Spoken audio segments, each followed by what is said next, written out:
Ассалаумағалейкум, қалайсыздар? Жағдайларыңыз жақсы ма? Так, светті жағайын. Қалайсыздар? Светім бар бүгін. Жатар алдында сіздермен бір әңгімелесіп отырайын деген, просто жатайын деген. Бұл ASMR видеоларды түсіру негізі оңай емес. Ең басты проблема ол тыныштық қой, ASMR видео түсіруде. Тек қана адамдардың бәрі кетіп қалған кезде ғана түсіресің деп даже. Видео адам бір кезде түсіру мүмкін емес, қиын. Түнгі бір уақытында түсіріп атсаң да бәрібір біреу оянып кетеді. Бала жылайды деген сияқты. Видео адам бар кезде қиын. Бәрі қазір енді жан-жағы кетіп қалған кезде түсіріп қалайшы деп. Бүгін түнделетіп ұйықтар алдында сіздермен бір сұхбаттасып қояйын дегенмін. Негізі бүгін басқа бір форматта түсірем деп ойлаған едім. Осыдан кейінгі видеодан бастайын көрдім қалса. Бүгін жай ғана разговорный балталка дейді ғой. Жай ғана әңгіме болады құда қалса. Әңгімелесіп жатамыз. Сол енді. Так, не айтсақ болады? Не жаңалық болды деп айтсам болады? Не жаңалық болады деп айтсам болады? Өзімді проектім жайлы әңгіме қылайыншы. Қараңыздар. Тісім осы каналды ашып бастап отқан кезде ма? Я жоқ, одан канал ашып бастап біраз видео түсіп, кейін проект салдым ғой. Бұл кезде тісім кәдімдей вампирский тұғым, кәдімдей екі қылық дейді ғой, екі несі кәдімдей бүйтіп тұратын кәдімдей ше. Қалай айтсам, шығып кәдімдей вампирдің тісі сияқты бүйтіп шығып тұратын бері ше. Тіпті күле алмайтындым, күлуге ұяладым. Сол қазір енді уже бір жыл ровно болды. Бұлдар жазда құрдырғам, енді биыл жазып тұр. Ровно бір жыл болғанда енді результат мынандай. Енді көрсетуге ұяласын енді, бірақ дегенмен көрсетейін. Алдыңғы тістермен салыстырғанда қайда жақсы қылды, альхамдулилля. Қазір еркін күле берем. Мына екі клык бар ғой, кәдімгі шығыңқы тіс. Екі тіс кәдімгі вампирский, олар үшке кірді. Ал арбетке кетіп қалған. Жәндегідей тіс ортаға түсіп кәдімгі ровно болып жатыр ғой. 4 ақыл тісімді жұлдырдым. Сол 4 ақыл тіс негізі керек емес екен ғой. Ақыл тіс бірше керек емес екен. Оның бәрін жұлдырып тастадық. Сол ақыл тістің орны босағаннан кейін айтқан кезде сыяды екен ғой тістер ше.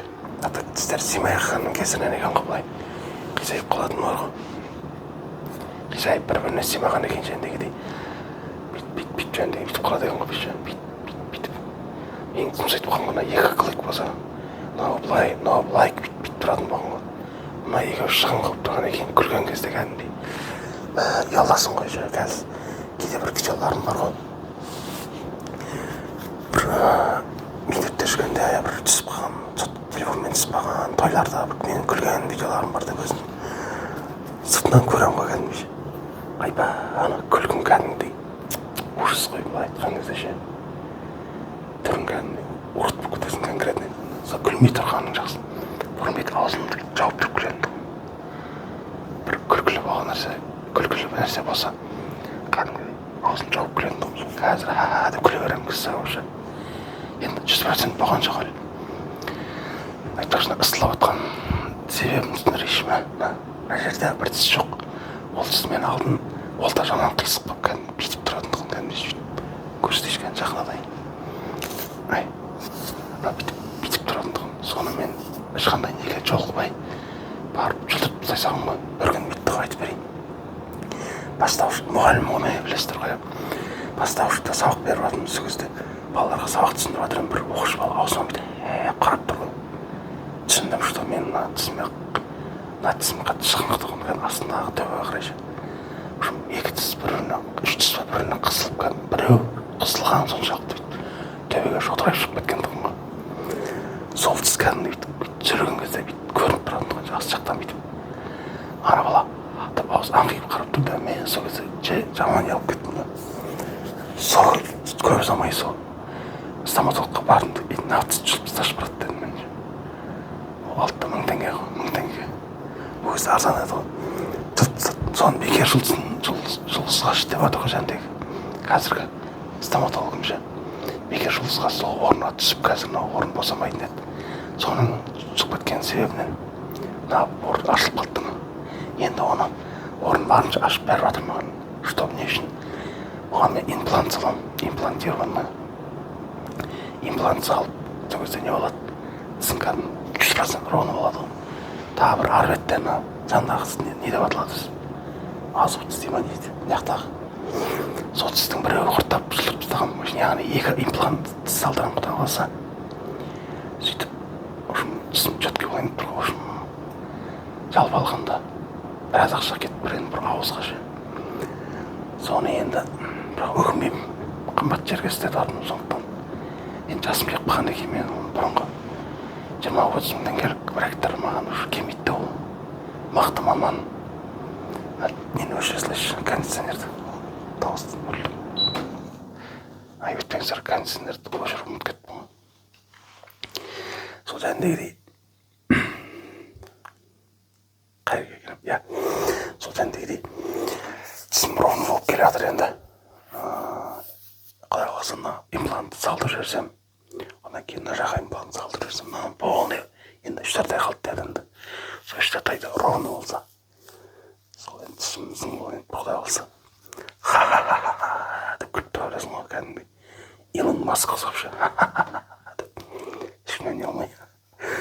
Бұрындары бүйтіп бүйтетін қазір дейші. Қайт қалды мен түсетін. Бүйтіп түсетін тұғым. Деп күлетін тұғым ғой. Біреулер күлдіргі анекдот айтып күлдіріп. Приколмен жаңағындай. Общий бір 5-6 адам болып әңгімелесіп тұрасың. Күлдіргі нәрсе болады осы кезде. Жұрттың бәрі ха-ха деп күліп мен деп тұратын едім ғой.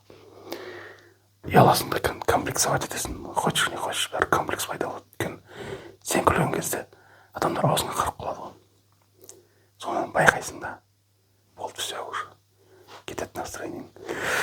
Сондықтан ол тіс адамның түрінің 50% ғой негізі. Сен күлкің әдемі болса, тісің ровно болса, түрің әкетіп тұрады. Әкетіп тұрады тісің ше. Қараңыздар.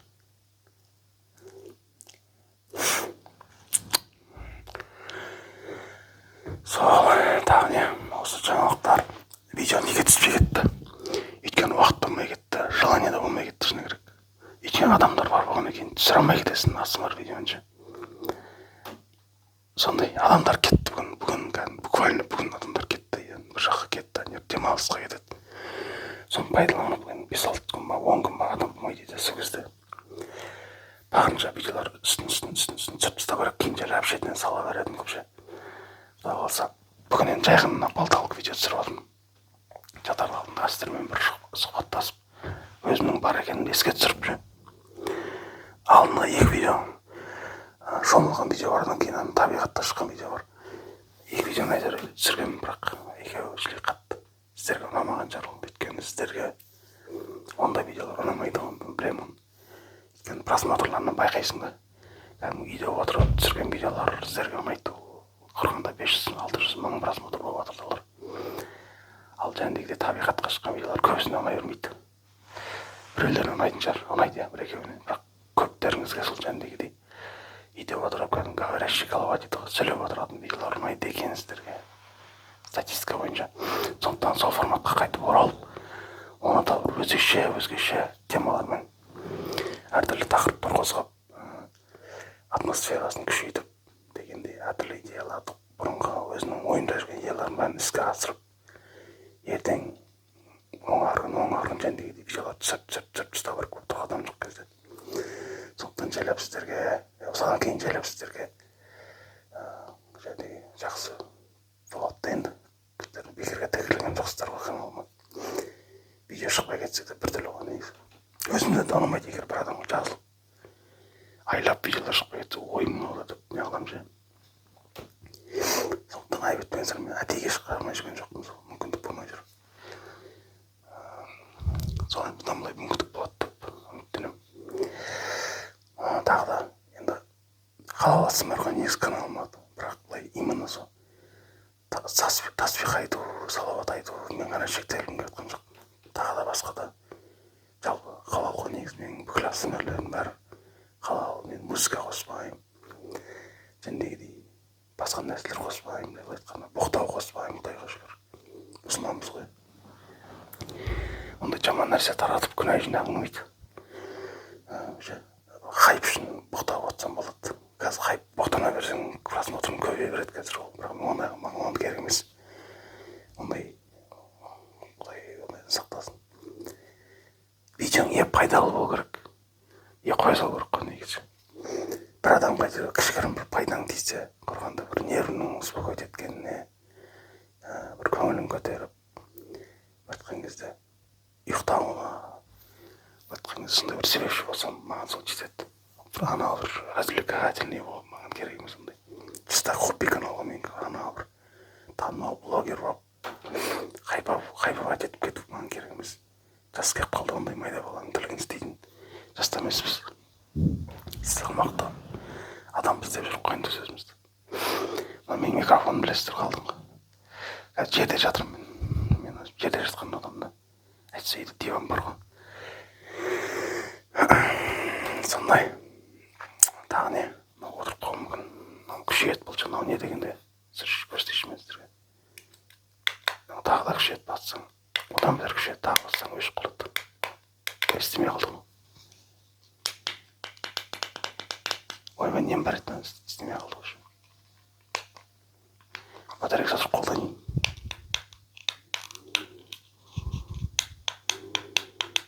Ойбай, нем бар еді. Мақыл, қоя берші енді.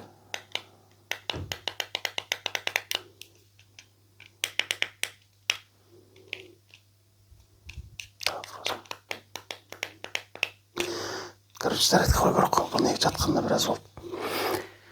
Бұл енді ненің ғой. Бұл әттен сатылмайды. Бұл ненің ғой жағындай.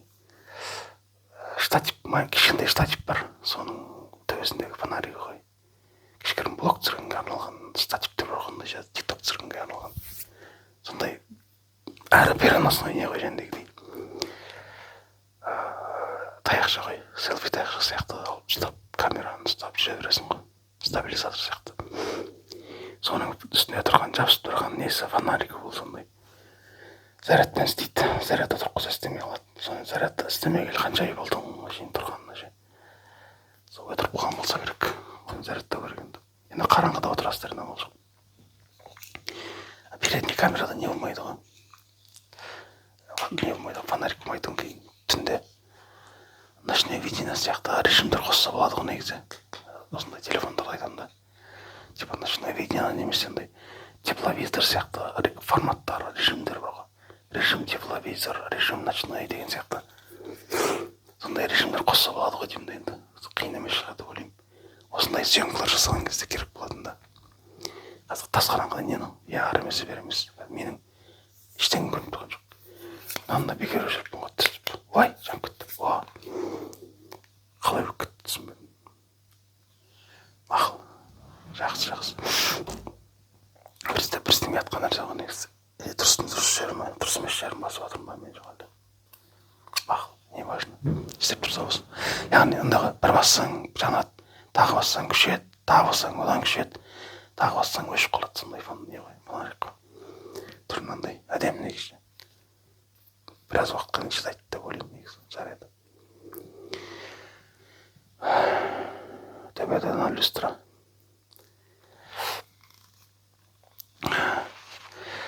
Жалпы менің тағы басқа да каналдарым бар. Тиктокқа кірісіп отырмын. Тиктокқа асмр тикток шығарсам ба деп ойлаған едім, бірақ білмеймін что-то.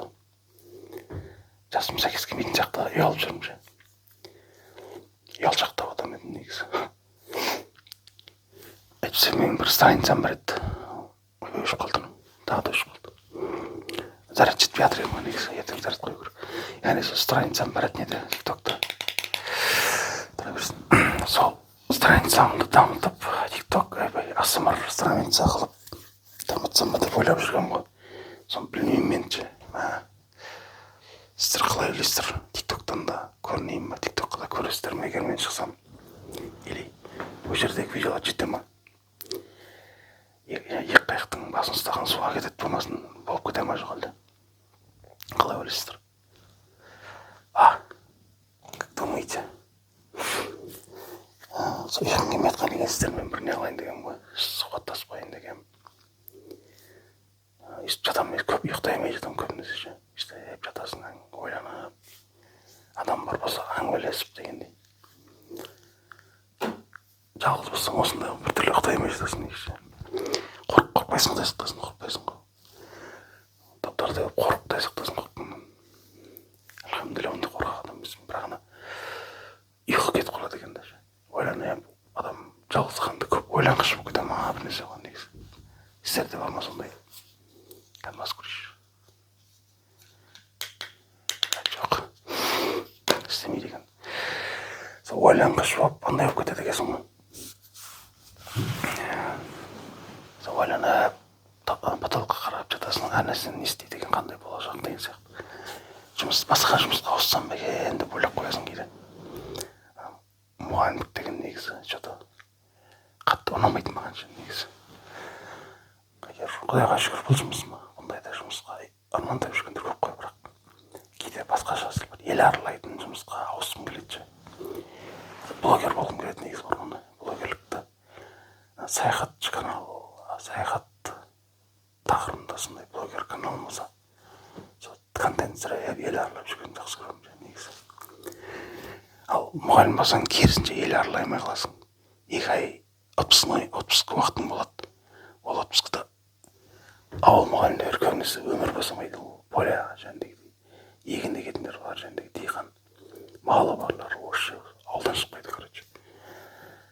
Суббота воскресенье қайға барасың? Әйтеуір анда-санда әйтеуір Көкшетауға, анда-санда Алматыға барып тауда тарлап кетқанымызға мәз болып жүреміз негізі. Мұғалім болсаң бір минус сол бір жерге қадап қаласың. Сондықтан сол нәрсені есте сақтаңыздар, егер мұғалім деп жүргендер бар болса іштеріңізде.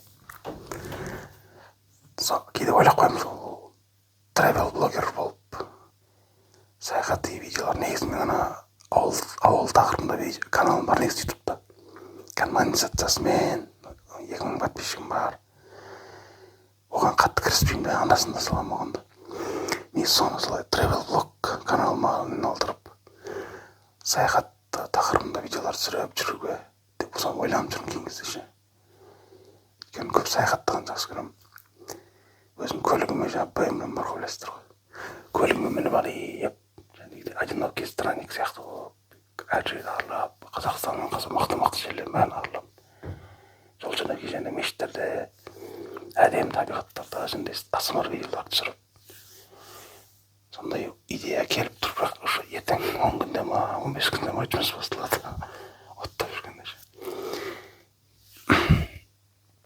Сол енді, сол одан оға дейін солына асмар каналымды дамытып, ауыл тақырыбындағы каналымды дамытып, соны тревел влог, тревел каналға айналдырып, тревелші саяхат каналына айналдырып, атын сәл ауыстырып. Сондай план болып тұр менде енді. Сіздер достарым, 5-6 көрерменім, сіздермен ойымды бөлісіп отқаным. Енді басқа біреуге айтсам, адамдар түсінбейді жаңа енді. Халық ауыл адамдар сәл қарапайымдау келеді қандай. Сәл старомодныйлау, сәл жуңғилау келеді олар же. Сол айтсаң ой деп қоя салады. Деп же қызық емес оларға енді. Ал сіздерге айтып отқаным енді. Сіздер енді тікелей танысымасақ та әйтеуір экран арқылы бір-бірімізді танимыз ғой. Сіздермен ой бөлісіп отқан жерім, Құдай қаласа сондай план сол менде. Бірақ енді мұғалімдіктен бүгіндіктен кетпейсің ғой. Күн көру керек қой. Жанбайтын болған болмай. Құдай қаласа айлығым жаман емес, Құдайға шүкір. Негізі мұғалімдік 2001 бұйырмайтын мамандық негізі жақсы. Қазір мұғалімдердің айлығы жаман емес қой жалпы. Қатар жүріп қой, жұрттың біреуінің алдында шығар, біреуінің артында шығар. Бірақ альхамдулилля, осылай мұрмен. Бірақ енді кейде бұл басқашаға ауыссам ба деп ойланып қояды екенсің, сәл бір қалай болады екен деп. Ауысып қайғы барасың, жасың 40-қа жақындағанда. Соны ойлап алып, сол тревел блогерлікті дамытып, бір-екі жерге саяхаттап, мықты контент түсіріп, сонымен жәндегідей қалай айтсам екен, мықты каналдар просмотрларын дамып баратса, ал кеттім деп саяхатқа шығамады, мен келесі отпускныйдан